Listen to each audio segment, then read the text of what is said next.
warahmatullahi wabarakatuh.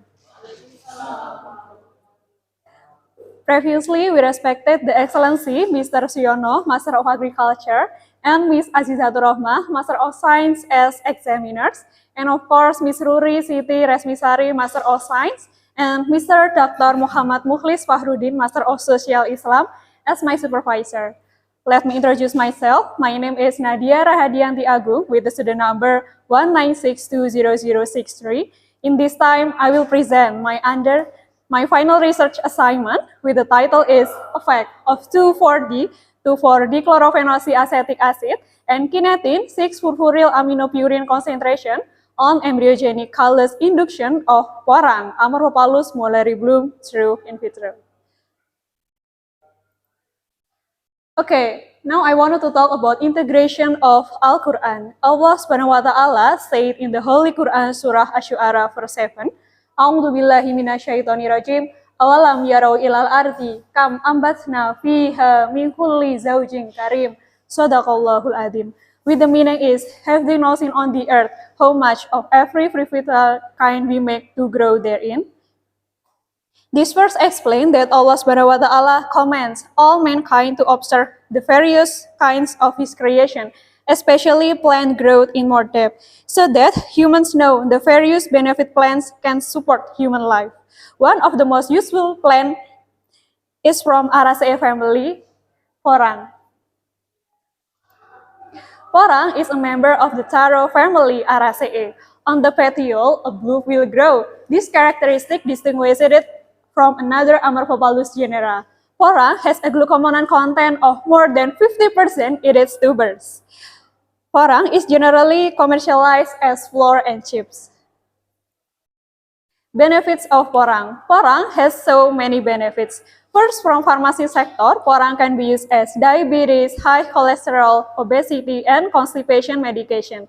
And the second, from foodstuff sector, porang can be used as konnyaku, shirataki, porang flour, and porang rice. And the third, from industry sector, porang can be used as insulating materials, celluloid tapes, and edible films. Porang export have increased. Export destination for porang are China, Vietnam, Japan, and Hong Kong. In 2019, the period from January to July, export porang chips increased from 11,720 tons to 14,568 tons with the same period in 2020. Commodity porang, which is superior, can be an opportunity to improve the economy of the Indonesian people, especially porang farmer. However, the obstacle in porang cultivation is multiplication porang superior seed. So, the solution from this problem is with in vitro callus culture. This is a method applied for the growth and development of plant cell, tissue, and organs that use a nutritive culture medium under controlled sterilized condition. Callus is defined as a group of cells derived from competent source tissue that is cultured under in vitro condition to form an undifferentiated mass of cell. Embryogenic callus is a callus which has the potential to develop somatic embryo. In this research, I used two kinds of plant growth hormone. They are from auxin and cytokinin group. First is 2,4-D, is a group of auxin that is widely used in embryogenic callus induction. 2,4-D can trigger callus formation, induction of somatic embryogenesis, growth and cell development, and root initiation. And the second one is kinetin, is a group of cytokinin that function for regeneration of cell division and morphogenesis. Kinetin increase callus proliferation and regeneration through mitosis cytokinesis, total protein synthesis, lignin biosynthesis, vascular differentiation, and chloroplast differentiation of protoplasts. Next. So the previous research that be based on my research, they are from Malini et al. 2015, induced callus of corn, zeamice, with a concentration of 1.5 mg per liter 2,4-D and 0.3 mg per liter kinetin, produced embryogenic callus with a widest yellow friable texture, with the highest percentage of callus formation within 15 days. And the second from Baumama et al. 2011, induced callus of barley, Hordeum vulgare, show the primary callus gradually transform into an embryogenic mass homogeneous with a dense and brittle texture. White to yellowish color in media containing 2 mg per liter 2,4-D and 2.5 mg kinetin. So the research problem is, 1. How does 2,4-D affect on the morphology and anatomy on the embryogenic callus of porang struk in vitro? Second, how does kinetin affect to the morphology and anatomy on the embryogenic callus of porang struk in vitro? And the third is, how does the combination of 2,4-D and kinetin on the morphology and anatomy of the embryogenic callus of porang struk in vitro? So this is my research design. The research conducted was an experimental study using complete random design or CRD method with 2 factors, which is doses 2,4-D and kinetins. There are 20 treatments in this research, with each treatment consisted of 3 replication. And this is the tools that I did in my research. There are Becker glass, analytical balance, laminar airflow, and etc. And this is the materials that I did in my research. There are 2,4-D, kinetin, Murashige, and Skoog, and etc. And this is the methods in my research. First, room and equipment sterilization, making of treatment media, explant initiation, incubation, observation, and the last is analysis, reason, spiritual, and Islamic values. And then this is the data analysis, observation data obtained in the form of quantitative and qualitative data.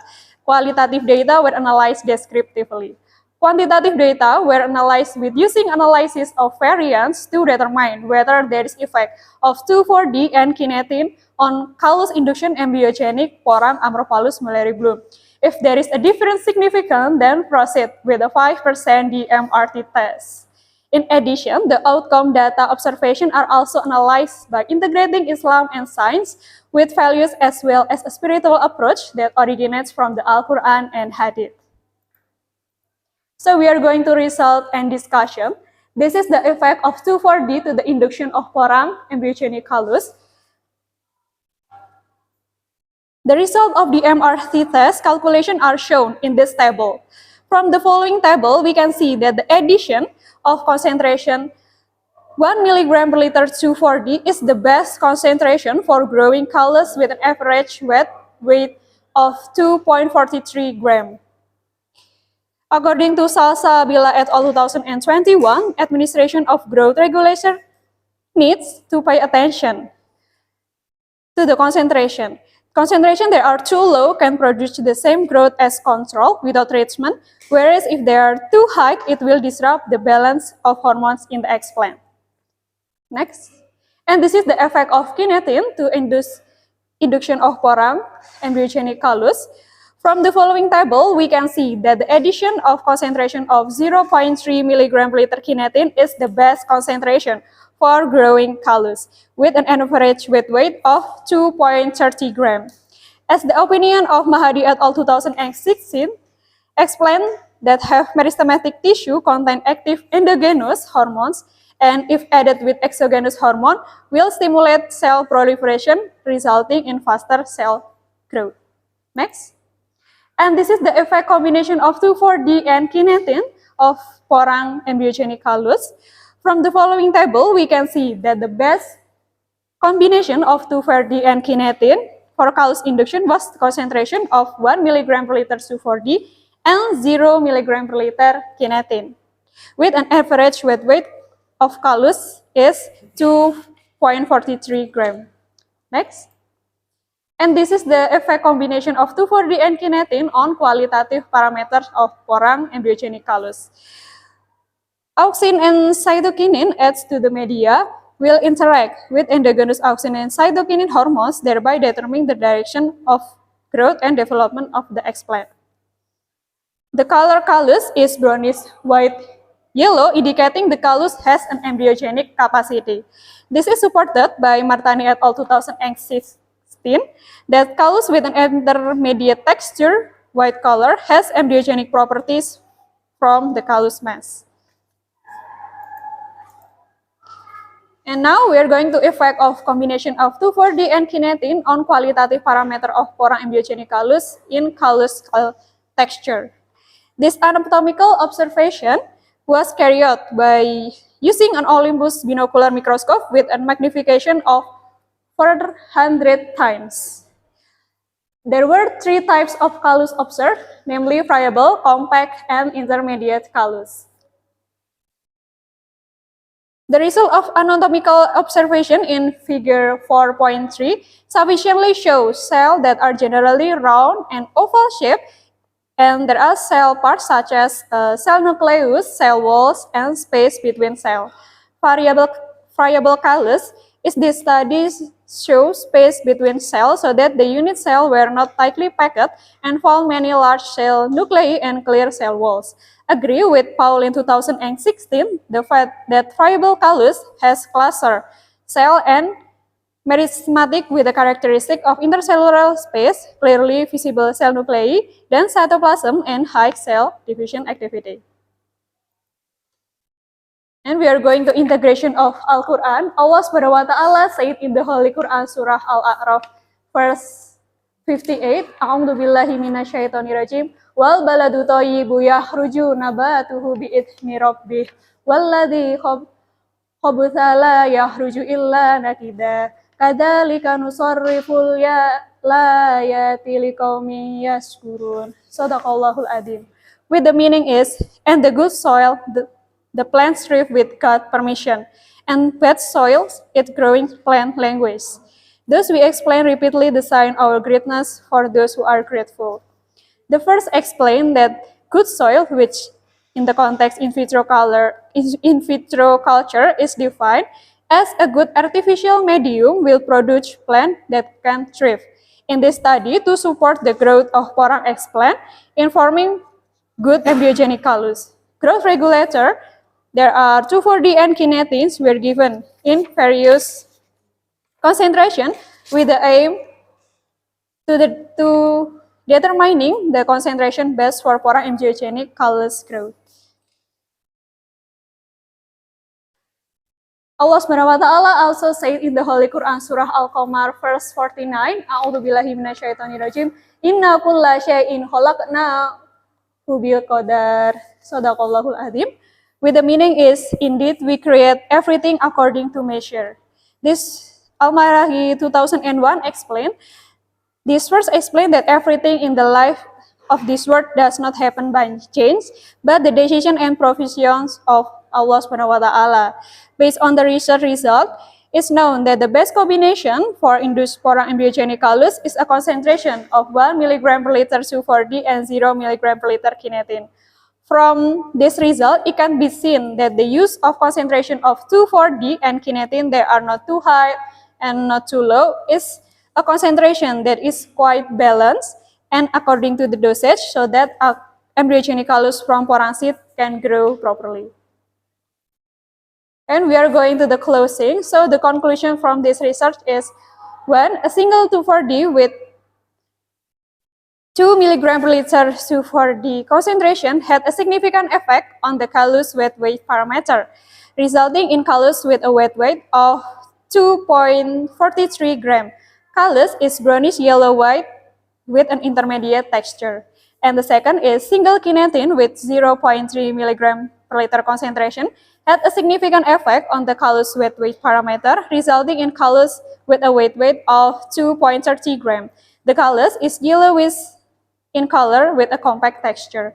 And the last is the combination of 2,4-D and kinetin have a significant effect on the callus wet weight parameter, resulting in callus with a wet weight of 2.43 gram.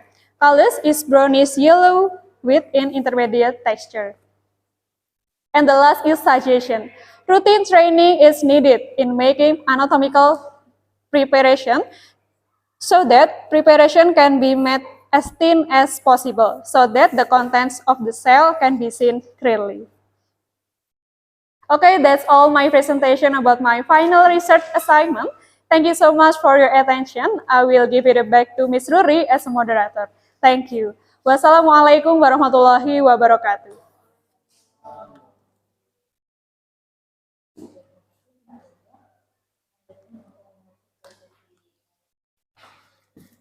Baik,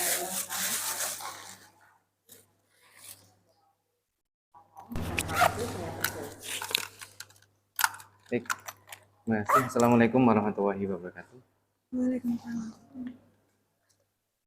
Oke, Nadia, saya ucapkan selamat ya, sudah sampai tahap ini. Terima kasih Bapak. Pertanyaan pertama, misi dari penelitian ini apa sebenarnya? Oke, baik Bapak, terima kasih atas pertanyaannya. Saya mohon izin mencoba menjawab. Jadi tujuan dari penelitian ini adalah untuk menghasilkan kalus dengan kualitas yang unggul dalam jumlah banyak dalam waktu singkat. Oleh karena itu digunakan metode in vitro. Oke, dalam waktu singkat, apa nggak bahaya ini? Mutasi gen, gitu ya. Terus nanti malah membuat kerusakan. Nah, apakah ini inline dengan Islam dengan melakukan rekayasa? Ini disebut apa? Rekayasa apa?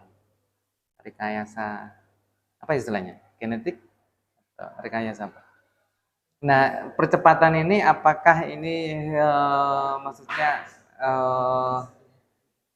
prinsip sains Islamnya apa diperbolehkan di dalam Islam? Baik Pak, menurut yang saya baca, menurut Islam ini diperbolehkan karena dia satu tidak merusak lingkungan Pak. Mekanisme kultur jaringannya, maksudnya? Iya. In vitro kan ini kan ya? Iya. Oke, diperbolehkan ya? Iya. Oke, setelah ini perbanyakan, sudah mencapai banyak, terus mau ngapain? Nah, itu memenuhi permintaan bibit porang yang tiap tahun itu meningkat, Pak. Oke, ya. Jadi sebenarnya payungnya kita kan dikasih guide sama Al-Quran. Kemudian misinya kita sebagai khalifah itu adalah untuk melayani. Yang kedua adalah menyelesaikan masalah. Yang ketiga melestarikan alam. Dan itu bisa kita jadikan sebagai basic filosofi atau dasar nilai-nilai dalam pengembangan penelitian ini. Jadi motif awalnya adalah kita ini meneliti untuk memenuhi, melayani, gitu ya, kebutuhan manusia. Jadi kalau karena ada kelangkaan, ada masalah dan lain sebagainya, maka kita melakukan rekayasa teknologi ini atau pengembangan teknologi ya. Oke, di latar belakang ayat ini sebenarnya yang ada Mingkuli Yaujin Karim itu sebenarnya ini dijadikan landasan yang bagian apa ayat ini? Bagian bahwa orang ini memiliki kandungan glukomanan yang memiliki berbagai manfaat, bisa sebagai sumber makanan, obat-obatan bagi manusia maupun makhluk hidup yang lainnya, Pak. Oke, jadi kita menggali kalau kita ngomong keajaiban ya, keajaiban dari ciptaan Allah tentang ini. Jadi ada perspektif Islam nantinya. Nah, di latar belakang in vitro-nya dijelasin nggak perspektif Islamnya? Oh, masih belum Pak. Sepertinya in vitro yang diislami di bagian 4.4. Oke, jadi iya. Latar belakang kita untuk melakukan rekayasa in vitro-nya itu kita punya nilai apa sehingga kita berani-beraninya untuk melakukan rekayasa ini. Dia tidak tumbuh kembang secara alami, tapi kita menggunakan teknologi untuk itu. Nah, bahasanya itu berarti kita mengembangkan teknologi berdasarkan nilai-nilai Islam. Nah, prinsip perkembangan teknologi kan antroposentris, bersifat pemenuhan kebutuhan manusia. Nah, pemenuhan kebutuhan manusia ini nanti didasari atau dikait dengan nilai-nilai Islam. Jadi, apakah diperbolehkan? Diperbolehkan tadi. Jadi, nanti ditaruh bahwa kita melakukan rekayasa in vitro ini dalam rangka ini dan itu untuk pemenuhan kebutuhan. Secara syar'i ini diperbolehkan. Oke. Di bab 2 peran dan fungsi ayat di bab 2 apa itu? Ayat dan hadis di bab 2. Itu fungsinya apa di situ? Ya, baik, Pak. Yang pertama ya ini ada Quran Surah Al-An'am ayat 6. Jadi di ayat tersebut itu Allah menciptakan segala jenis tumbuh-tumbuhan ini dengan segala kekuasaannya. Nah, oleh karena itu manusia sebagai khalifah di muka bumi ini harus mampu mengenali seluruh potensi yang Allah berikan dan memanfaatkannya secara maksimal. Terus kemudian di dalam surat Al-An'am ini juga menceritakan proses menghasilkan buah, yakni dari berbagai macam tahapan, mulai dari pertumbuhan, perkembangan, hingga fase pematangan. Oke, fokus skripsi ini sebenarnya ada di mana sih? Ada di porangnya atau di teknologinya? Di dua-duanya Pak sering. Iya, in vitro Porang kan kayaknya, iya. ini kan lebih ke in vitronya kan? Iya, Berarti kan lebih fokus ke in vitronya untuk diterapkan di porang. orang. Iya. Nah, di bab 2 tinjauan pustaka itu maksudnya kita menyediakan literasi ya atau kita mencari basis nilai dari literasi Islam mengenai teknologi. Orang iya, kita akan mengungkap rahasia di balik tumbuhan, salah satunya adalah di porang. Nah, ada prinsip teknologi, prinsip pengembangan teknologi dalam Islam. Jadi in vitronya juga dijelaskan dengan nilai-nilai Islam. Kita tidak bukan berarti kita menjelaskan in vitro dalam Islam, tetapi nilai-nilai basic filosofi dari in vitro itu apakah itu inline dengan Islam? Hanya itu sebenarnya. Jadi kita nanti tidak bisa tidak merusak mekanisme ilmiahnya, prosedur ilmiahnya kita tidak rusak dengan itu, tapi basic nilai itu bisa masuk ke arah sana. Terakhir dari saya di bab 4. Oke, di bab 4. Dari temuan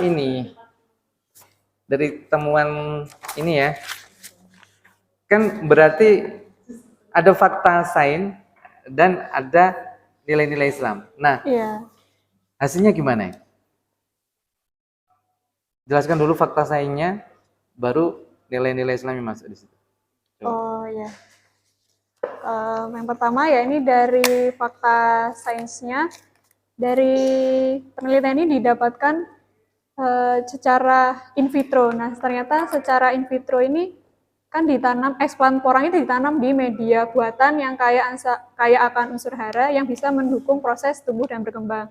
Nah, ternyata itu dijelaskan juga dalam surat Al-A'raf ayat 7, bahwa dari tanah yang baik akan tumbuh tanaman yang subur dengan izin Allah, dan dengan tanah yang buruk akan tumbuhnya merana.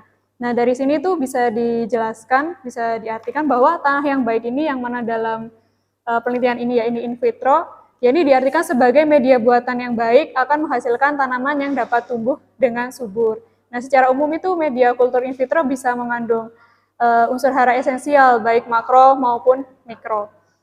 Nah, terus dalam penelitian ini juga ditambahkan pula di medianya, ditambahkan zat pengatur tumbuh 2,4-D dan juga kinetin.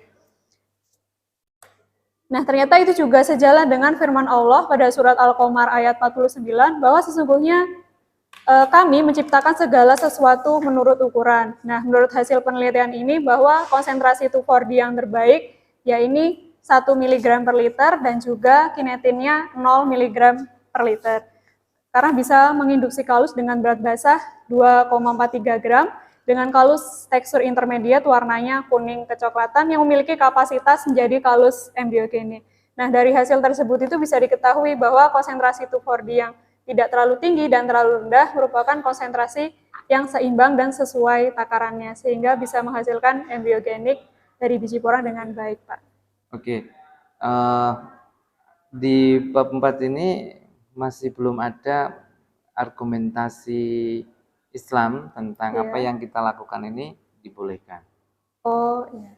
In vitro dibolehkan? Boleh. Boleh. Landasannya apa? Oh itu mas, saya masih belum menemukan. Oke, cari hukum fikih mengenai ini. Jadi kita boleh melakukan rekayasa hukum fikihnya ya, asalkan tidak mudarat, tidak memberikan kerusakan. Jadi kita pakai kaidah fikih aja. Dan fatwa MUI juga ada di cari nanti ada fakta MUI mengenai rekayasa-rekayasa seperti ini dibolehkan dalam Islam, dan ini itu bisa dijadikan sebagai landasan kita melakukan rekayasa ini.